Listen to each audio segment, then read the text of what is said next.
Hello everyone, welcome back to the channel. Finally SBI bank PO 2024 का advertisement live हो चुका है, जिसका फॉर्म भरने का स्टार्टिंग डेट है 27 दिसंबर 2024 से 16 जनवरी 2025 तक आपको फॉर्म भर लेने हैं। जहाँ तक बात रही इसमें टोटल नंबर ऑफ़ वैकेंसी की, तो मैं आपको बता दूं कि इस बार के एडवर्टाइजमेंट में टोटल नंबर ऑफ़ वैकेंसीज़ हैं 600, जिसमें कि आपकी रेगुलर वैकेंसी है 586 और कुछ बैकलॉग वैकेंसीज बची हुई थी जो कि हैं आपके 14। यदि दोनों को ऐड करते हैं तो ये आपके टोटल 600 वैकेंसीज इस बार पब्लिश्ड हुआ है।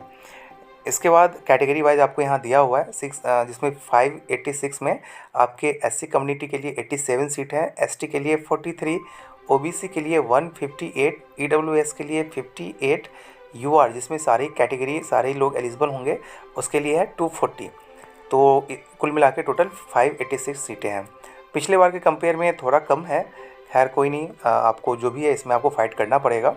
यदि कुछ इंपॉर्टेंट डेट की बात करें तो ये आपके ऑनलाइन रजिस्ट्रेशन का जो डेट है आपका, वो आपका 27 दिसंबर 2024 से 16 जनवरी 2025 तक आपके फॉर्म भरे जाएंगे, जो कि मैं आपको पहले ही बताया था।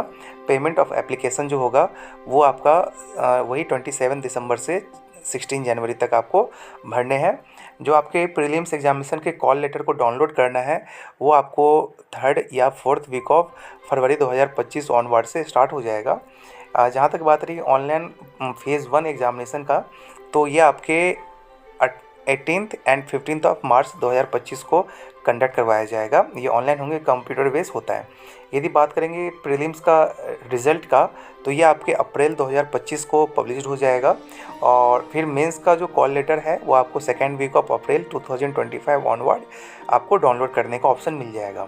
सेकेंड फेज़ जो एग्ज़ाम है ऑनलाइन मेंस एग्जामिनेशन, ये आपके अप्रैल में 2025 में होने की संभावना है, टेंटेटिव मंथ है ये। फिर आपके जो मेंस का रिज़ल्ट आएगा वो भी आपका मई जून को टेंटेटिव मंथ है, हो सकता है। फिर आपका रिजल्ट मीन्स आने के बाद आपके 3rd फेज़ होंगे, जिसका कॉल लेटर भी मई जून में ही पब्लिश्ड हो जाएगा। और 3rd फेज़ का जो पार्ट 1 है वो है आपका साइकोमेट्रिक टेस्ट, ये भी आपका मई जून 25 में ही हो जाएगा। साइकोमेट्रिक टेस्ट के बाद होता है 2 फेज़ और फेज़ 3 में दो स्टेप और, वो है आपका ग्रुप एक्सरसाइज और इंटरव्यू, ये भी आपको मई जून में ही होने की संभावना है। डिक्लेरेशन ऑफ रिजल्ट भी आपके मई जून में ही हो जाएंगे। और आपका जो प्री ट्रेनिंग एग्जामिनेशन होता है, मतलब जो SC ST OBC PWBD candidate होते हैं उनको एग्जामिनेशन का प्री एग्जामिनेशन ट्रेनिंग दिया जाता है कि एग्जामिनेशन से रिलेटेड उनको इन्फॉर्मेशन प्रोवाइड किया जाएगा। वो आपका स्टार्ट होगा आपके फरवरी 2025 से, और आपके जो download of call letter for pre training examination वो आपके फरवरी 2025 तक उसको मिल जाएगा। बैंकिंग का प्रोसेस है, ये बहुत ही फास्ट होता है और ये अपने टाइम पे होते हैं अनटिल और अनलेस कि कोई बड़ा समस्या ना आ जाए। तो इसलिए ये इसमें सारे ही चीज़ आपको डेट पहले से मेंशन किया रहता है और बहुत फास्ट प्रोसेस होता है। ये बैंकिंग के एग्ज़ाम का एक खासियत होती है। स्टार्ट करते हैं एलिजिबिलिटी क्राइटेरिया का। तो इसमें एज लिमिट जो है उसकी बात करते हैं। एज लिमिट कैलकुलेट होगा 1/4/2024 से।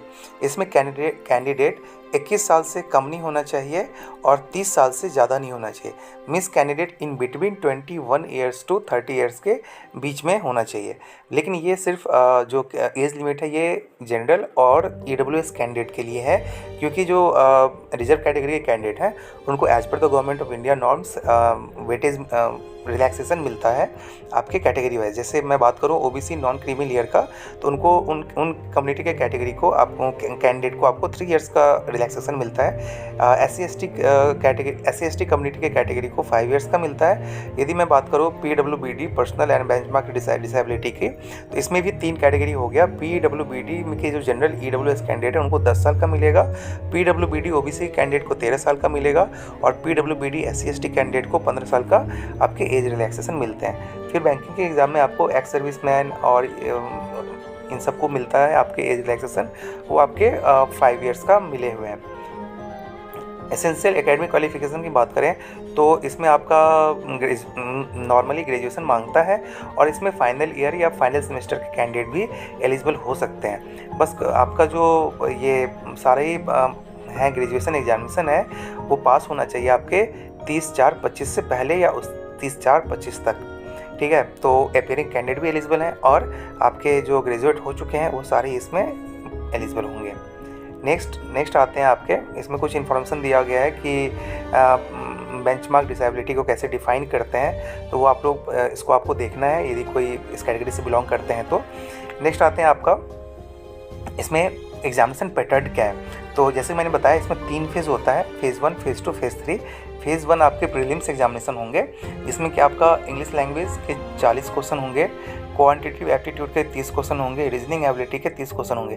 टोटल नंबर ऑफ क्वेश्चन 100 पूछे जाते हैं प्रीलिम्स में और इसके टोटल मैक्सिमम मार्क्स 100 होते हैं। और मैं आपको एक चीज़ बता दूं कि इसमें जो सेक्शनल वाइज टाइम अलॉट किया जाएगा, मीन्स इंग्लिश लैंग्वेज के लिए 20 मिनट, क्वांटिटेटिव एप्टीट्यूड के लिए 20 मिनट, रीजनिंग एबिलिटी के लिए 20 मिनट। इसी टाइम ड्यूरेशन में आपको इस सेक्शन को ख़त्म करना है। इंग्लिश लैंग्वेज में 20 मिनट है तो आपको 20 मिनट सिर्फ इंग्लिश लैंग्वेज के लिए मिलेगा, बाकी दूसरा सेक्शन पे आप नहीं जा सकते हो।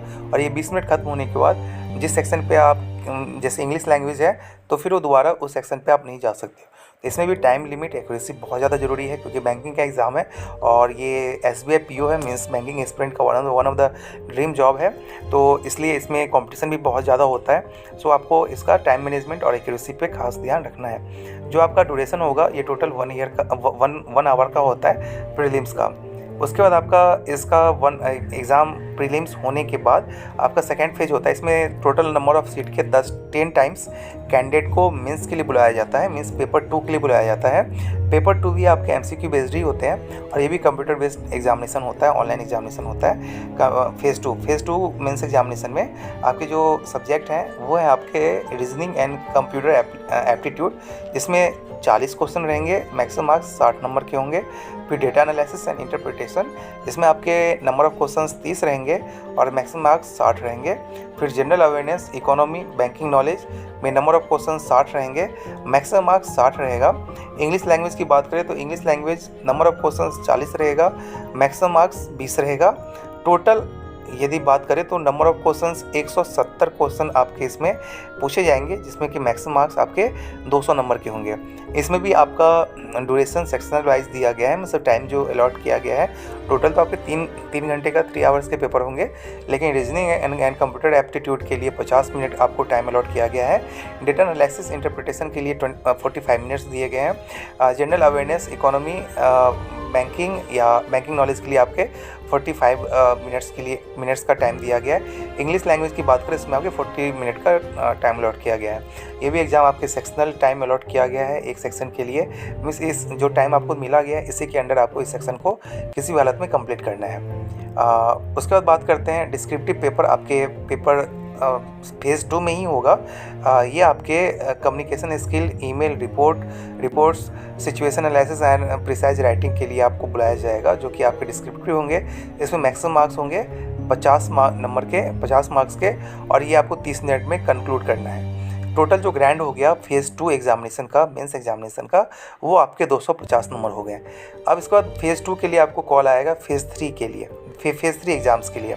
इसमें आपके फेज़ 2 में जितने भी बच्चे होंगे और जितने नंबर ऑफ सीट होगा उसका 3 टाइम्स कैंडिडेट को फेज़ 3 के लिए बुलाया जाएगा, इनवाइट किया जाएगा। फेज़ 3 के लिए कितना? 3 टाइम्स। और फेज़ 1 से फेज़ 2 के लिए 10 टाइम्स, फेज़ 2 से फेज़ 3 के लिए 3 टाइम्स। ठीक है। फेज़ 3 में आपके 3 टेस्ट होते हैं। एक होता है साइकोमेट्रिक टेस्ट, दूसरा होता है ग्रुप एक्सरसाइज, तीसरा होता है पर्सनल इंटरव्यू। पहला आपका साइकोमेट्रिक टेस्ट ही होगा, उसके बाद आपका ग्रुप एक्सरसाइज होगा, जिसमें कि आपका मैक्सिमम मार्क्स 20 मार्क्स अलॉट किए जाएंगे। और फिर आपका पर्सनल इंटरव्यू होगा, जिसमें आपको 30 मार्क्स अलॉट किए जाएंगे। और टोटल ग्रैंड जो होता है आपके फेज़ 3 का, वो आपके 50 नंबर के होते हैं। 50, जिसमें जो मिनिमम क्वालिफिकेशन किसी भी स्टेप जो मैंने आपको बताया, फेज़ 1, फेज़ 2, फेज़ 3, ये आपको एग्ज़ाम के बाद बैंक जो एजेंसी है वो डिसाइड करती है कि आपका कितना आपका होना चाहिए कट ऑफ। मार्क्स की बात करें प्रिलिमिनरी एग्जामिनेशन फेज़ 1 का, तो ये आपके रैंकिंग में डिसाइड नहीं करता। डिसीजन में फेज़ 1 एग्जामिनेशन डिसाइड नहीं होता है, वो सिर्फ क्वालिफाइंग पेपर होते हैं। यदि बात करें मेंस एग्जामिनेशन, और तो डिसाइडिंग फैक्टर होता है कौन सा? फेज़ 2 और फेज़ 3 का एग्जामिनेशन। लेकिन उसको भी आपको फेज़ 2, फेज़ 3 के टोटल एग्जामिनेशन को 100 नंबर में कन्वर्ट किया जाता है। जैसे कि आप यहाँ पे देख सकते हो कि mains examination, written test, objective descriptive test के लिए आपको जैसे कि आप देख सकते हो यहाँ पे मेंस एग्जामिनेशन, रिटन एग्जामिनेशन जो ऑब्जेक्टिव और डिस्क्रिप्टिव टाइप हुआ था उसमें आपके मैक्सिमम मार्क्स 250 के थे। फेज़ 2 की बात कर रहा हूँ मैं, जिसको नॉर्मलाइज्ड करके 75 नंबर पे कन्वर्ट किया जाएगा। फिर ग्रुप एक्सरसाइज और इंटरव्यू जो आपके 50 नंबर के थे, इसको 25% पे कन्वर्ट किया जाएगा। और यदि मैं मिला दूँ आपके फेज़ 2 फेज़ 3 का, तो टोटल नंबर बनते हैं आपके 300। इस 300 को कन्वर्ट किया जाएगा 100 नंबर पे, और जो कैंडिडेट जितने भी स्कोर किए होंगे उसके अकॉर्डिंग आपका मेरिट लिस्ट पब्लिश किया जाएगा और उसके बाद आपका सिलेक्शन होगा। जितने भी कैंडिडेट, जितने भी कैटेगरी या नॉन कैटेगरी में कैंडिडेट हैं, जो कि 600 इस बार टोटल वैकेंसी है, तो उनका स्टार्टिंग से लेके 600 तक का रैंक को आपको सिलेक्शन दे दिया जाएगा ऑन द बेसिस ऑफ ये नॉर्मलाइज मार्क 100 नंबर पे सीरियल वाइज। उसके बाद बात करते हैं एग्जामिनेशन सेंटर का। तो मैं आपको पहले बता दूं कि बैंकिंग के एग्ज़ाम में एग्जामिनेशन सेंटर के लिए कोई ज़्यादा दिक्कत नहीं होता है, क्योंकि हर एक स्टेट में बहुत ज़्यादा ही मतलब आपके एग्जामिनेशन सेंटर अवेलेबल होते हैं। नेक्स्ट का बात करते हैं आपको पे स्केल। पे स्केल मैं आपको पहले ही बताया था कि बैंकिंग एस्पिरेंट के लिए जो आपका SBI PO है, ये one of the dream job होता है, जिसका कि एक वजह ये भी है कि इसमें जो सैलरी है बहुत ही ज़्यादा हाई होती है, और बाकी एक्स्ट्रा अलाउंस तो आप पूछो ही मत, इसमें बहुत ज़्यादा मिलता है एक्स्ट्रा अलाउंस। तो बात करते हैं आपके सैलरी का, तो आपके जो बेसिक पे होते हैं वो 48,480 होता है, लेकिन आपकी ज्वाइनिंग के साथ ही आपको चार इंक्रीमेंट मिलते हैं। तो 4 इंक्रीमेंट मिलके आपके पैसे बहुत ज़्यादा बढ़ जाते हैं। और यदि मैं एक इसमें दिया भी है, यदि एक एग्जांपल के लिए देखा जाए कि कितने पैसे मिलेंगे एक क्लास A सिटी में, लाइक अप्रॉक्सीमेट CTC कितना मिलेगा इनिशियल स्केल पे, मैं ये बता रहा हूँ जिस दिन आप ज्वाइन करोगे उस दिन से मुंबई सेंटर के लिए, तो आपके टोटल CTC होंगे 18,67,000 आपके पर एनम। 18.67 LPA का पैकेज लगेगा यदि आपकी पोस्टिंग मुंबई में होगी तो। लेकिन यदि आपकी पोस्टिंग किसी रिमोट एरिया में भी होगा तो आपका सैलरी का डिफरेंस तो होगा, लेकिन उतना ज़्यादा नहीं होगा कि आप पता चला 18 से 5 पे आ गए, ऐसा नहीं होगा। हाँ, DA में कुछ अलाउंस में कुछ दिक्कत कम होता है, HRA कम होता है, लेकिन आपका मोर एंड लेस लगभग सैलरी इसी के रेंज में रहने वाला है। ज्वाइनिंग और ट्रेनिंग आपको होगा, जिसमें कि आपको 3 इयर्स का मिनिमम पीरियड आपको सर्व करना है, जिसके लिए आपको एग्जीक्यूटिव बॉन्ड भरना पड़ेगा आपको 2 लाख का ज्वाइनिंग के टाइम में, ठीक है। और एप्लीकेशन फ़ी की बात करेंगे तो एप्लीकेशन फ़ी इसमें आपको अनरिजर्व EWS और OBC कैंडिडेट के लिए 750 नंबर देने हैं, 750 रुपया एप्लीकेशन फ़ी सबमिट करने हैं। और जो candidate SC ST PWBD candidate से बिलोंग करते हैं उनको कोई भी एप्लीकेशन फ़ी नहीं देने हैं। प्री ट्रेनिंग प्रोग्राम की बात करें तो मैं आपको पहले ही बताया था PET आपके होते हैं, जो कि SC ST OBC PWBD candidate हैं, उनके लिए ट्रेनिंग प्रोग्राम दिया गया है, जो कि एग्जामिनेशन से रिलेटेड इन्फॉर्मेशन उनको दिया जाएगा। यदि बात करें नंबर ऑफ़ चांसेस के, तो हाँ, नंबर ऑफ़ अटैम्प्ट होते हैं SBI PO में, जिसमें कि मैं बात करता हूँ यदि UR EWS का, तो उसमें मैक्सिमम नंबर ऑफ़ अटैम्प्ट वो 4 टाइम्स ही दे सकते हैं। यदि UR PWBD EWS PWBD OBC या OBC PWBD की बात करें तो उनको 7 साल का नंबर ऑफ़ अटैम्प्ट मिलता है चांस एग्जामिनेशन देने का। लेकिन SC PWBD ST ST PWBD की बात करें तो इनको कोई भी रिस्ट्रिक्शन नहीं होता है एग्जामिनेशन का। लेकिन इसमें डिफाइन किया गया है कि नंबर ऑफ चांसेस या नंबर ऑफ अटैम्प्ट किसको कंसिडर किया जाएगा। तो मैं आपको बता दूं कि जो प्रीलिम्स एग्जामिनेशन में आप कोई भी कैटेगरी का कैंडिडेट कितना बार भी बैठ सकता है, वो नंबर ऑफ चांस में काउंट नहीं होगा। लेकिन वही कैंडिडेट प्री के बाद फेज़ 2 पेपर 2 मेंस में पहुंचता है, तब से उनका नंबर ऑफ जो अटैम्प्ट है वो काउंट होगा। तो आप लोग प्रीलिम्स देने से घबराएं नहीं, जो भी कैंडिडेट है प्रीलिम्स सारे बैठे, क्योंकि प्रीलिम्स क्लियर होने के बाद आपका जो नंबर ऑफ अटैम्प्ट है वो काउंट होगा, मेंस में काउंट होगा, प्री में काउंट नहीं होगा। तो एक अच्छी बात है, आपको प्रीलिम्स देना चाहिए, अटैम्प्ट देना चाहिए आप सभी को। सो मैं आपको फिर से रिपीट कर दूँ, एप्लीकेशन फॉर्म का भरने का लास्ट डेट 16 जनवरी 2025 है। सो आप लोग जितना जल्दी हो सकते हैं आप फॉर्म को भर लें।